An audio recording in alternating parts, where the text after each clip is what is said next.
วันนี้ผมพาทุกคนมาชมนิทรรศรัตนโกสินทร์เป็นสถานที่ที่รวบรวมเรื่องราวและประวัติศาสตร์อันทรงคุณค่าของกรุงรัตนโกสินทร์ไว้ในที่เดียวทุกก้าวที่ได้เดินเข้ามาเหมือนได้ย้อนเวลากลับไปในอดีตตั้งแต่ยุคก่อนก่อตั้งเมืองจนถึงยุคเฟื่องฟูได้เห็นความรุ่งเรืองของวิถีไทยที่สะสมมาอย่างยาวนาน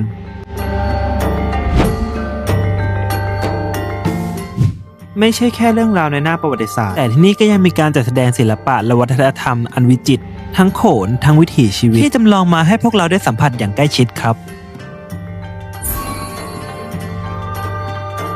และไม่ว่าใครจะมากับเพื่อน